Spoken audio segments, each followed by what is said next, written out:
इलाही बख्श दे सैयद को रोज़े हश्र तो।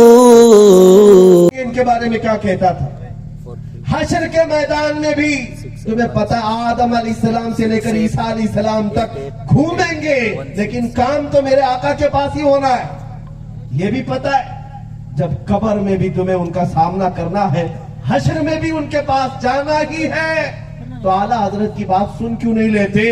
आपने कहा था आज ले उनकी पनाह, आज मदद मांग उनसे, आज ले उनकी पनाह, आज मदद मांग उनसे, कल न मानेंगे कयामत में अगर मान गया। आज तुम्हारे पास वक्त है नबी मुकर्रम सल्लल्लाहु ताला अलैहि वसल्लम की अजमत को, उनकी मोहब्बत को अपने दिल में से बिठा लो। और जो मैं कह रहा हूं दुनिया को देख लेना, अगर मेरी बातों पर यकीन नहीं है तो जाओ थोड़ा गैर जानिबदाराना अंदाज में ठंडे दिल से चंद दुनियादारों की हिस्ट्री सर्च करो। बेचारे कितनी वफादारी किया इन्होंने, सेठों की, नेताओं की, किसकी नौकरी चाकरी क्या क्या नहीं किया।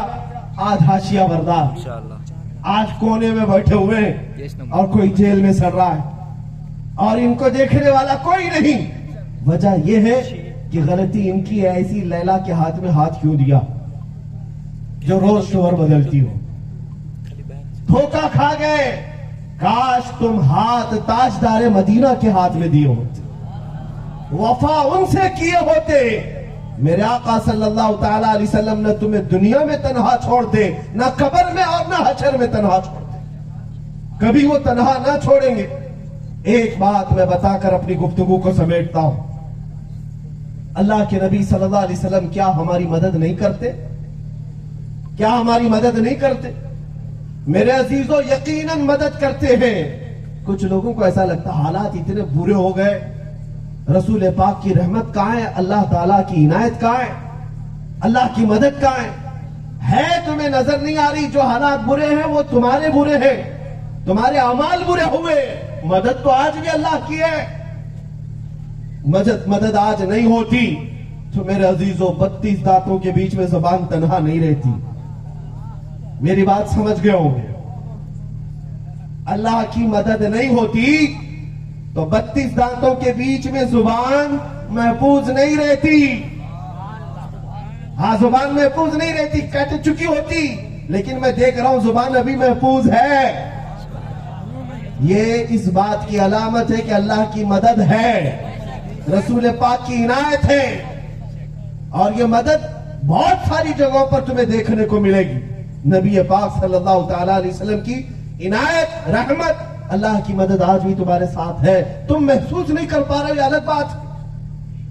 तुम आज पूरे के पूरे गुलाम बन के तो देखो अल्लाह कौन कौन सी जगहों पर तुम्हारी मदद करता है, कौन कौन सी जगहों पर रब तबारक व तआला तुम्हारी खास मदद नाजिल फरमाता है। सुनो, रसूल करीम सल्लल्लाहु ताला अलैहि वसल्लम के मुतालिक जो लोग ये समझते हो कि वफा करने का सिला क्या मिलेगा, हम उनकी मोहब्बत और उनकी अकीदत में दुनिया छोड़ दें, हमें मिलेगा क्या? अरे मेरे अजीजों, ज्यादा सोचने की बात नहीं। ये मिंबर जो हमें मिला है, अभी जो ये इज्जत मुझे मिली है, ये किस वजह से? क्या कर्नाटक पार्लियामेंट से आया हुआ आदमी है या किसी बड़े पार्टी का सरकर्दा नेता आया है? नहीं, ये जो हमें इज्जत मिली है मेरे मुस्तफा के कदमों की बरकत। जब तक बिके न थे तो कोई पूछता न था, या रसूल अल्लाह तुमने खरीद कर हमें अनमोल कर। दुनिया में ये इज्जत है कि फूलों से निछावर कर दिया जाता है, दुनिया में ये इज्जत है कि पलकों पर बिठाया जाता है। मेरे अजीजों, अपने बाप दादाओं की वो इज्जत नहीं होती जो एक मुस्तफा करीम सल्लल्लाहु अलैहि वसल्लम की इज्जत पर पहरा देने वाले खादिम की होती है। वजह यही है कि मौला तुम्हें आज भी ये बता रहा है इज्जत रसूल के कदमों में। तुमको ये महसूस नहीं हो रहा है? इज्जत रसूल के कदमों में है। और ये भी बात साथ समझ करके चलो, इज्जत भी है और दुनिया अगर किसी से डरती भी है तो रसूल पाक के सच्चे गुलाम से, हुजूर पाक के सच्चे गुलाम से। उनको डर इसी बात का है ये फाका कश मौत से डरता नहीं, जरा रूह मोहम्मदी इसके बदन से निकाल दो। ये यूरोप वालों ने कहा था कि इनसे डर लगता है। क्यों? ये मोहम्मद अरबी का सच्चा अगर गुलाम कहीं नजर आया उसके पीछे ही हथकंडे हो। इसीलिए हमने देखा है मेरे अजीजों, यूरोप की कंट्री में, यूरोप में, हॉलैंड में पार्लियामेंट में बैठ करके बड़े बड़े मिनिस्टर डिस्कस कर रहे हैं कि इस बात पर व्हील चेयर पर बैठे हुए एक आलिम दीन के बारे में डर लग रहा है। दूर मुल्क में व्हील चेयर पर बैठा हुआ एक माजूर आलिम है और डर यूरोप की कंट्री में है। इसी बात की अलामत है ताकत, कुव्वत, इज्जत तख्त और ताज को नहीं कहा जाता, ताकत और कुव्वत इश्क मुस्तफा को कहा जाता। सुभान अल्लाह, नारे तकबीर, नारे रिसालत, लब्बैक या रसूल अल्लाह, लब्बैक या रसूल अल्लाह। मक्का फैज़ाने खादिम हुसैन रज़वी, फैज़ाने खादिम हुसैन रज़वी, फैज़ाने आलम नवाज, नारे रिसालत। मेरे अजीजों, मक्का मुकर्रमा में एक शख्स का इंतकाल हुआ। उसके मुतालिक ये फरमाया, हजरत अबुल्लाह समरकंदी फरमाते हैं कि एक शख्स का इंतकाल हुआ और मरते ही उसका चेहरा गधे की तरह बन गया, जानवर की तरह। डरो अपनी आखिरी वक्त आने वाली मौत से, डरो। किस कैफियत में आएगी तुम्हें पता नहीं। लोग ये समझते होंगे सब मैंने किसी का कुछ किया नहीं है, मुस्कुराते हुए जाऊंगा, तुम्हारे हाथ में कुछ भी नहीं। मरने के वक्त तुम्हारी कैफियत क्या होने वाली है तुम्हें पता भी नहीं। अच्छे अच्छों के पखाने निकल जाते। मौत एक ऐसे अंदाज में आती है कि तुम्हारे इख्तियार में नहीं होता कि यहां से हंसते हुए जाओगे। मलकुल मौत को उनकी असली शक्ल में देख लेना एक बहुत बड़ी आजमाइश, बहुत बड़ी आजमाइश। लेकिन वो बंदा जो मेरे मुस्तफा करीम के इश्क में था, उसकी मौत भी आती है। मौत का दर्द तो सबको होता है, लेकिन आशिक मुस्तफा जब दुनिया से जा रहा होता है वो मुस्कुराता है। उसकी वजह क्या है? दर्द से नहीं, मेरे मुस्तफा को उस वक्त अपने सिराने के पास देखकर मुस्कुराता। मौत उसकी। मैं जो बात कह रहा हूं वो ये, मक्का मुकर्रमा का एक शख्स जिसके इंतकाल के बाद उसका चेहरा बदल गया, गधे की तरह हो गया, जानवर की तरह। एक ही बेटा था उसका। बेटे ने देखा कि बाप का चेहरा बदल गया, क्या किया जाए? फौरन घर का दरवाजा बंद कर लिया, औरतों को भी बताया कि अब दिखाना नहीं है। बाप को कैसे दिखाएंगे? लोग क्या कहेंगे? मेरी जिल्लत है, हर जगह बताऊं, लोग बाद में ताना मारते रहेंगे ये उसका बेटा है जिसके बाप का चेहरा जानवर की तरह हो गया। दरवाजा बंद करके रोने लगा कि मेरे बाप के साथ क्या हो गया, क्या हो गया। बदल सकोगे तो? किसी के साथ चेहरा बिगड़ गया हो तो बदल सकोगे? किसी के हाथ में नहीं है, किसी की ताकत में नहीं। नौजवान रोता रहा। अचानक उसके घर का दरवाजा खुला, एक बुजुर्ग अंदर आए और उनके चेहरे पर नकाब था। वो सीधे मैयत के पास गए और मैयत के चेहरे से चादर को हटाया और अपना हाथ चेहरे पर रखा और फिर चादर को बंद कर दी और वापस आकर इस नौजवान से पूछा कि क्यों रोते हुए बैठा है तू? उसने कहा आप कौन है, कैसे आ गए मेरे घर पर? मैंने तो घर के दरवाजे सब बंद कर दिए, आप अंदर आए। बहरहाल आप नहीं देखते मेरे बाप का चेहरा बदल गया है, जानवर की तरह हो गया है। मुझे इस बात का खौफ है कि लोगों को पता चलेगा, मेरी बड़ी बेइज्जती होगी। आने वाले बुजुर्ग ने कहा जा देख तो सही, तेरे बाप का चेहरा ठीक ठाक तो है। वो नौजवान कहता है मैं उठा और जाकर अपने बाप के चेहरे से चादर को हटाया, देखा मेरे बाप का चेहरा चांद की तरह चमक रहा है, न जानवर की तरह न गधे की तरह, खूबसूरत चेहरा है। उसकी जान में जान आई, सजदे शुक्र अदा किया, रोने लगा अल्लाह की बारगाह में। कहा मौला तूने रहमत नाजिल की मेरे घर पर, ये कौन है जिसकी वजह से मेरा बात सही हुआ? ये कोई अल्लाह का फरिश्ता आया? वो दौड़ते हुए उस बुजुर्ग की तरफ लपक पड़ा जो घर के अंदर आए थे। वो दरवाजे तक पहुंच चुके थे। ये नौजवान जाकर उनके दामन को पकड़ता और पूछता है आपने मेरे साथ इतनी मदद क्यों की, आप कौन है? वो आए हुए बुजुर्ग पलट कर कहते हैं अना मुहम्मदुर रसूलुल्लाह सल्लल्लाहु अलैहि वसल्लम, मैं मोहम्मद अल्लाह का रसूल हूं। सुनो मेरे अजीजों, ये मेरे आका के इंतकाल के 400 साल बाद की बात है। रसूल करीम सल्लल्लाहु ताला अलैहि वसल्लम उस घर में तशरीफ फरमा है और उससे कहते हैं तेरे बाप के साथ जो हुआ था वो गजबनाक था। तेरे बाप का कोई गुनाह ऐसा था जिससे मौला नाराज था, और जब तेरे बाप का इंतकाल हुआ तो रब ताला ने अपने गजब और अपने जलाल का इजहार उसके चेहरे पर फरमाया। तेरे बाप का चेहरा बदल दिया गया।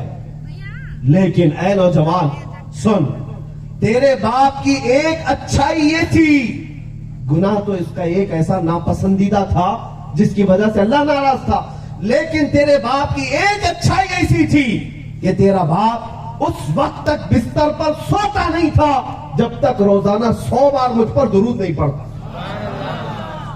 ये तेरे बाप की अच्छाई थी, रोजाना मुझे याद किए बगैर सोता नहीं था।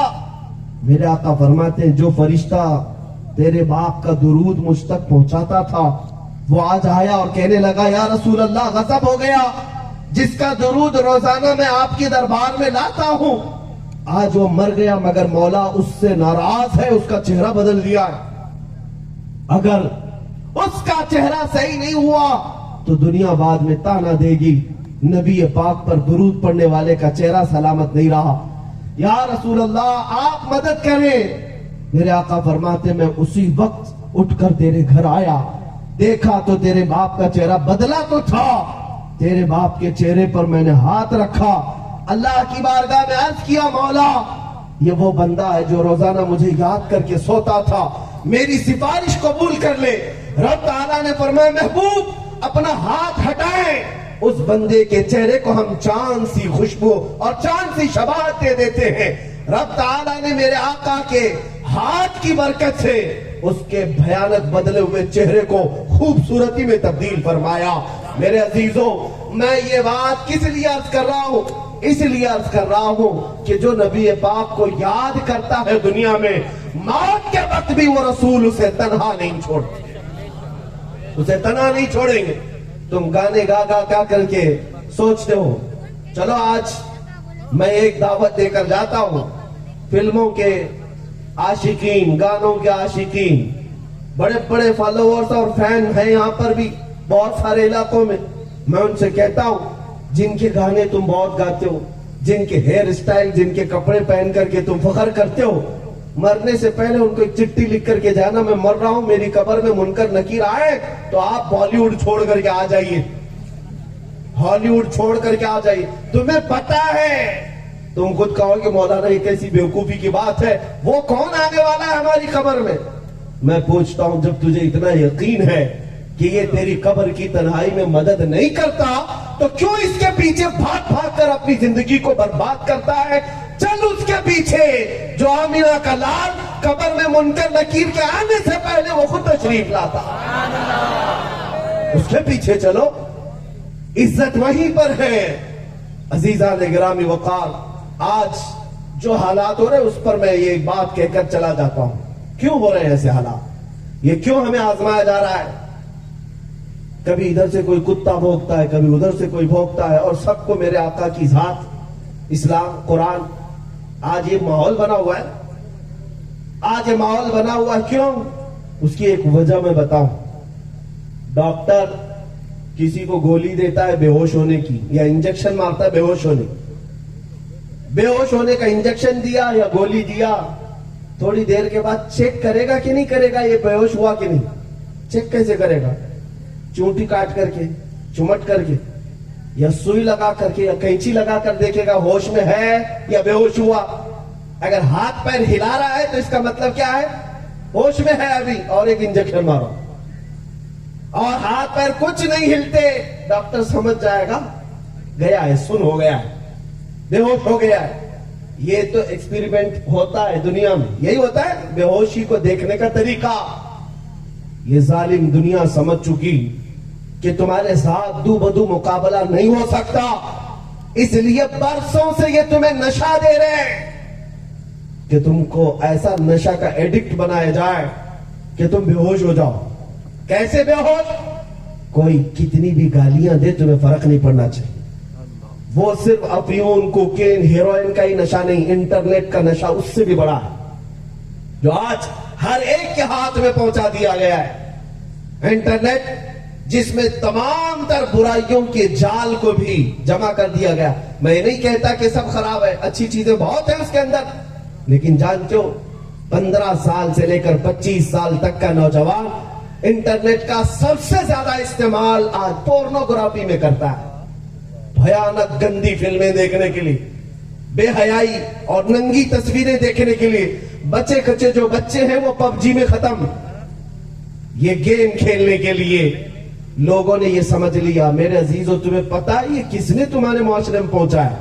कौन है जो तुम्हें फ्री में बांट बांट कर एडिक्ट बना दिया? आज मैं यकीन के साथ कहता हूं, ये मेरा तजुर्बा है, सुबह से लेकर शाम तक बगैर रोटी बगैर चावल के तो रह सकते हो, बगैर इंटरनेट के रहना मुश्किल हो गया। ऐसा तुम नशेड़ी हो चुके, हाँ एडिक्ट हो चुके। और यही नशा बरसों से दे दे करके ये पूरी दुनिया में एक्सपेरिमेंट चल रहा है। अरबों पर तो ये नशा काम कर गया। अरबों के नौजवानों को कुछ फर्क नहीं पड़ता दुनिया में क्या हो रहा है, वो अपने नशा में मस्त हो गए। कौन रसूल पाक को गालियां दे रहा है, कौन इस्लाम को, फर्क नहीं पड़ता। लेकिन मेरे अजीजों, अब जो यहां हो रहा है, हुजूर को गालियां देकर, कुरान को गालियां देकर, ये यही चेक करने का तरीका है कि 10 साल से हम जो नशा दे रहे थे, इंटरनेट का, अफीम का, कोकेन का, हीरोइन का, चरस, गांजा, क्या क्या चीजें, अब देखते हैं गालियां दे करके पूरा बेहोश हुआ कि नहीं हुआ। पूरा बेहोश होगा तो साफ सन्नाटा होगा। मैं अल्लाह का शुक्र अदा करता हूं, अरबों में बेहोशी आई होगी, लेकिन मेरे मुल्क में अभी बेहोशी नहीं आई। अल्हम्दुलिल्लाह, अभी उतने बेहोश नहीं हुए। जालिम दज्जालो, कान खोलकर सुन लो, तुमने पिछले 25 साल से हमारे बच्चों को नशेड़ी बनाने की पूरी ताकत झोंक दी होगी, लेकिन अल्हम्दुलिल्लाह हमें यकीन है अल्लाह की जात पर, हर दौर में यजीदी फितने उठते हैं और हर दौर में शब्बीर जन्म लेते हैं, हर दौर में शब्बीर जन्म लेते हैं। तुम इनको 20 साल तक एक्सपेरिमेंट के तौर पर नशा दे दे करके सुन करने की कोशिश कर रहे हो, लेकिन मैंने देखा है अभी हमारी कौम पर वो पूरा नशा काम नहीं किया।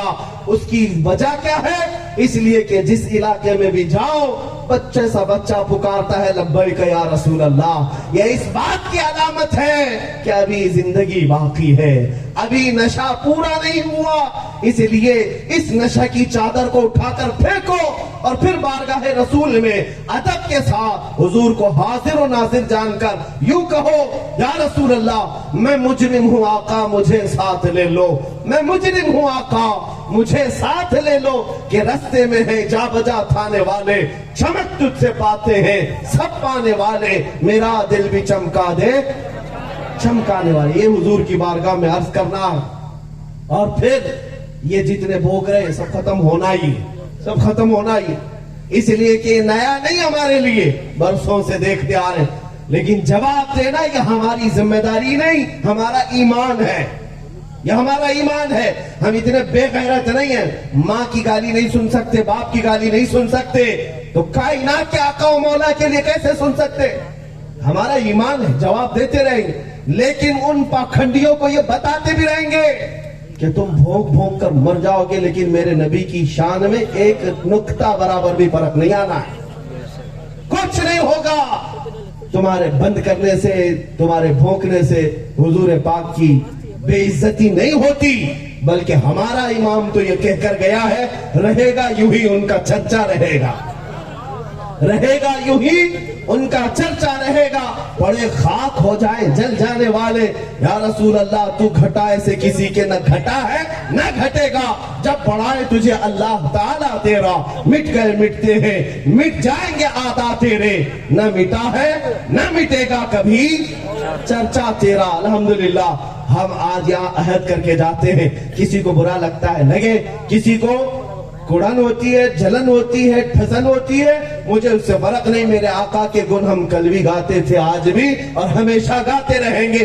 लब पर नापे पाक का नगमा कल भी था और आज भी है। मेरे नबी से मेरा रिश्ता कल भी था और आज भी है। बतला दो गुस्ताख नबी को गैरत सुन्नी जिंदा है, उन पे मर मिटने का जज्बा कल भी था और आज भी है। दुनिया वालों ये मत समझना हम बेकस मजबूर हैं, अपना सब कुछ गुंबद खदरा कल भी था और वाखिर दावाना अल्हम्दुलिल्लाहि रब्बिल आलमीन।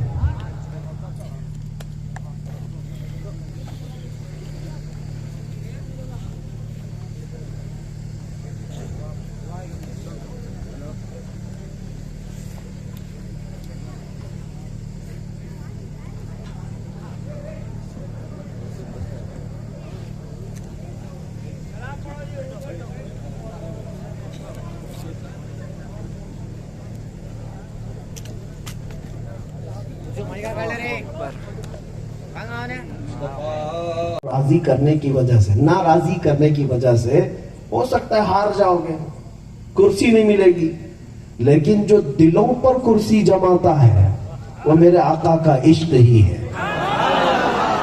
मोहब्बत मुस्तफा ऐसी चीज है जो बरसों तक उसकी हुकूमत जारी रहती है। आज देखे हमारे मशाइख औलिया इकराम कब्रों में सोए हैं, लेकिन उनकी हुकूमत हमारे दिलों पर जारी है। क्यों? ये कुर्सी के चक्कर में वो इधर उधर नहीं डगमगा रहे थे।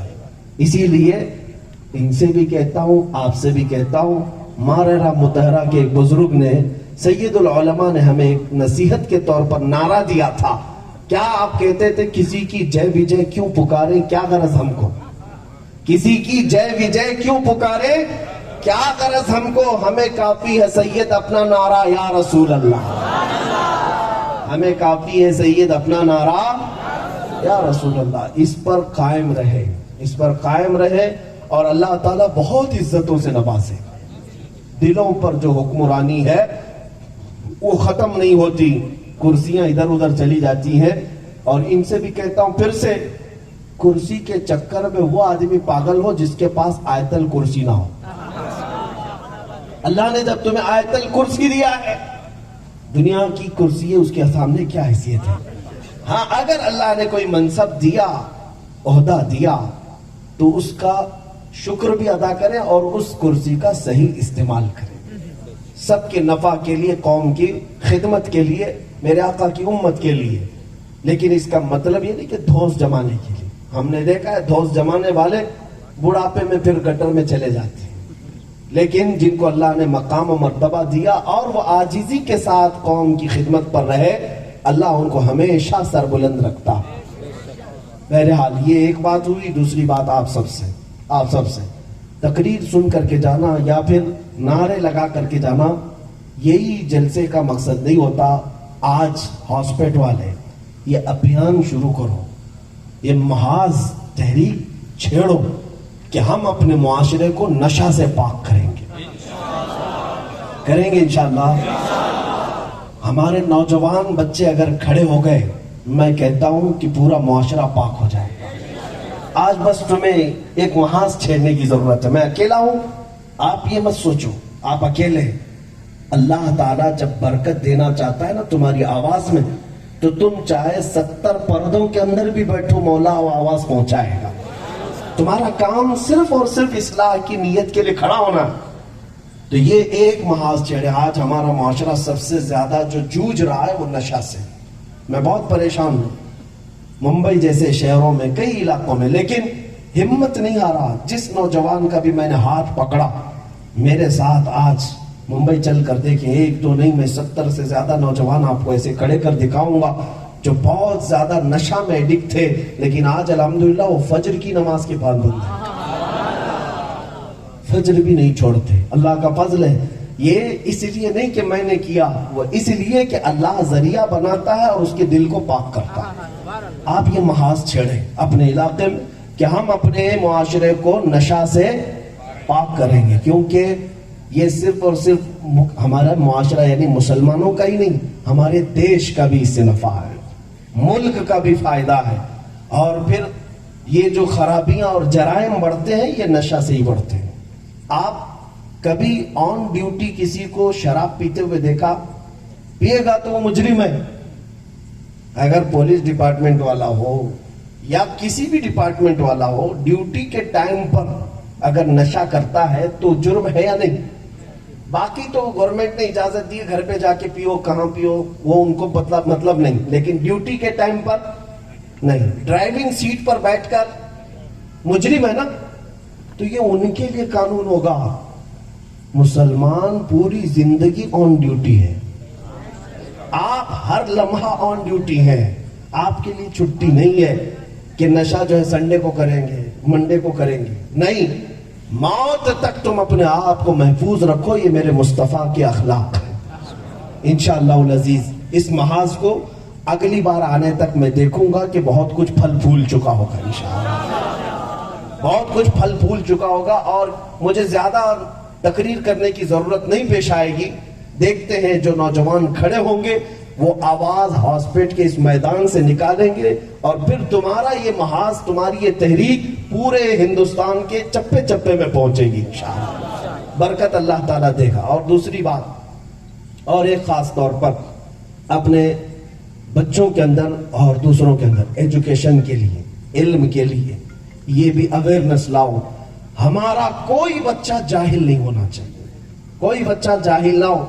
मुल्क की भी तरक्की, तुम्हारी कौम की भी तरक्की इल्म से है। इल्म के बगैर कोई चीज नहीं, अंधेरा ही अंधेरा। दुनिया में सबसे बड़ा इनकलाब एजुकेशन का अगर कोई लाया है तो वो मोहम्मद रसूलुल्लाह सल्लल्लाहु अलैहि वसल्लम, मेरे आका सबसे बड़ा इनकलाब लाए थे। अरबों में जहालत थी। हुजूर जब मदीने गए थे तो 6 लोगों को लिखना आता था, कितने? और 10 साल के अंदर 80,000 लोगों को आ गया था। इतना बड़ा इनकलाब मेरे आका लाए थे।